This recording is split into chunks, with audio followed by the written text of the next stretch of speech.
Ithinar's Bloom by H. Jane Harrington. Chapter 21. Compassion's Edge.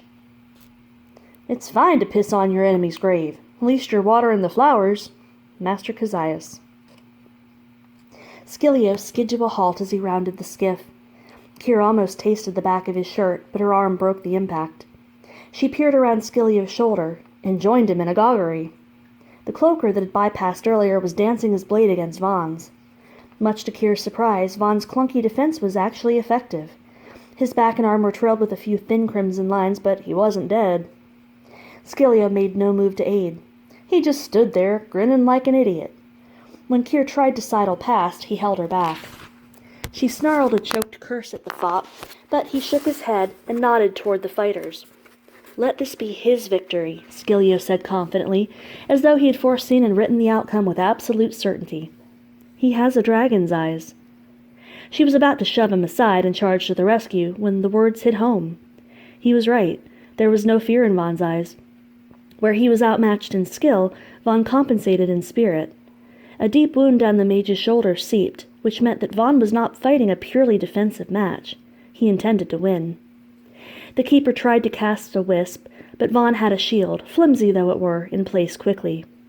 Frustrated, the opponent charged in, using his superior size to corner Vaughn against the skiff.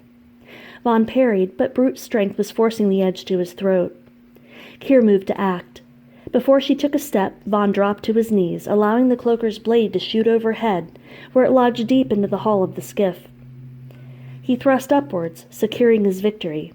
The assassin stiffened, then collapsed at his feet. Vaughn stared blankly at the corpse for a moment. He rose on shaky legs and turned.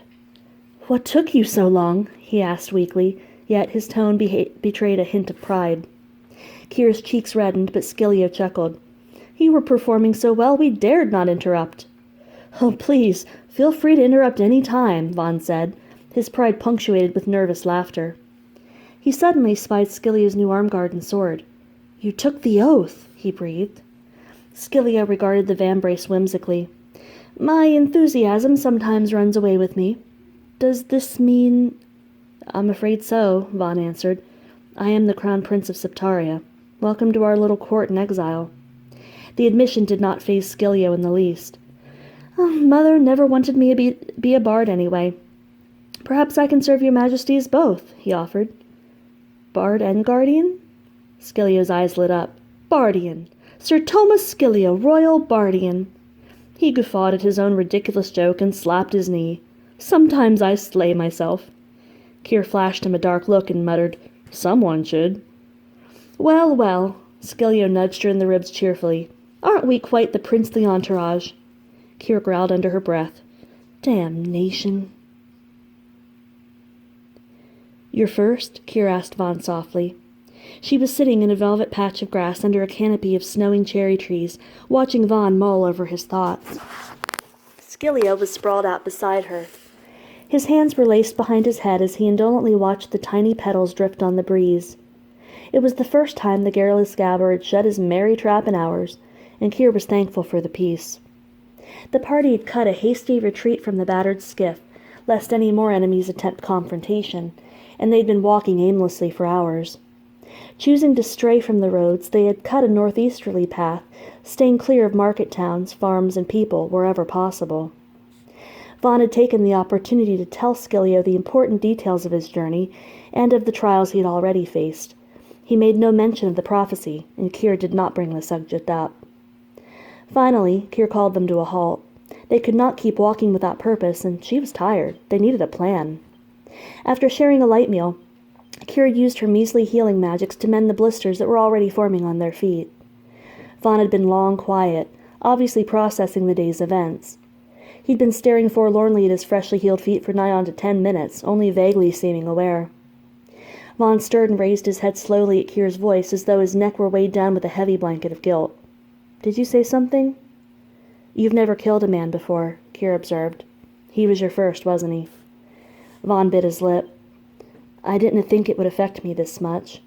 He paused, then amended, "Well, I didn't really know how it would affect me, to be perfectly honest. I never envisioned myself becoming a killer." "At least you didn't vomit. Happens sometimes when it's your first, Keir said, trying to issue as much encouragement as she could muster. Or your second, or your third. Now, some people never really get used to it. People can become used to it? Vaughn asked, a note of incredulity lacing the seriousness behind the question. Yeah, and it's surprisingly easy, Keir admitted. But you lose a piece of your humanity, a piece of your soul. Then I never want to get used to it. My humanity and my soul are the only things of value I have left, Vaughn replied evenly. Compassion is an admirable quality in a ruler. Keir sighed. Sooner or later, Stick, you need to come to an understanding. Every second you count caring for your enemies, 1 second closer to them killing you.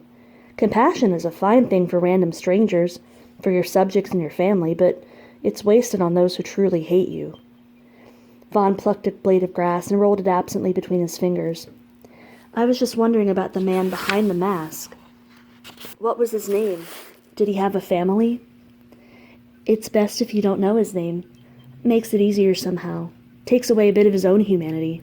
Besides, does his identity really matter in the end? The look on Vaughn's face could have frozen a waterfall. Of course it matters. He was a person. A real man with beliefs and intentions and a soul. The better question is, how could it not matter? You start thinking like that, allowing the enemy to become human, you're practically baring your neck to their waiting blades. You have to remember, every time you draw your weapon and face a man, or a woman, Keir added with a hint of a grin, then only one of you will walk away. When a blade's at your throat, the hand holding it belongs to your enemy, and he is not thinking of your loved ones and the value of your life. When we draw our blades against another, we must be prepared for death, no matter our reasons for drawing in the first place. So don't go feeling sorry for the choices he made on his own. Vaughn clenched his jaw and nodded reluctantly. He didn't seem altogether convinced, but it was something he would learn to handle eventually. Monarchs ordered men to their demise through penalty and battle alike. With maturity and experience, Vaughn would surely become steeled to the death that would paint the background of his reign. He stewed and seasoned for several minutes. How did they know, Keir? They thought I was on the ferry to High Imperia. How could they know where to find us? He asked, finally. Keir shivered unexpectedly against the heat of the air, and for the chill inherent in his query. She'd been pondering the same question all afternoon. You're sure you never cast any magic? Vaughn nodded curtly. I'm positive I cast nothing. I just don't know. Maybe these zealots are more powerful than we thought. She saw the worry renewed in Vaughn's eyes. Now don't fret on it, Stick. We'll figure it out. If they were omniscient, they'd have foreseen our victory. As it is, we should figure out our next move. Scilio, who had been surprisingly silent and introspective throughout the conversation, finally cranked up his jabber machine. We can still reach Northport via the countryside. Mayhap they have lookouts on the main roads. If we bear north to the coast, then west along the beach, Northport by foot would be naught but a jolly few weeks' jaunt. We were on the road toward Northport, so they'd reckon us to stick to that course, Keir argued. I say we head west, catch a boat to northwestern Dravik Flat, then grab a private mare ferry to the closest hub. Scilio and Keir took turns trading opinions for several minutes, before Keir held up her hand and turned to Vaughn. It's your next, Stick. What do you want to do? Vaughn rose to his feet and cast his gaze into the distance, looking north, then turning his eyes west. I'm not sure. Both plans sound reasonable, but He paused mid-sentence, and a strange pallor washed over his face. His eyes went dull and flat, as though the life force had been sucked right out of him. Keir sprang to her feet, followed closely by Scilio. As Vaughn's knees gave out, they caught him and lowered him to the ground. Vaughn! Keir cried, tasting her heart in the back of her throat. He did not so much as twitch a hair, but stared blankly at the sky with empty eyes.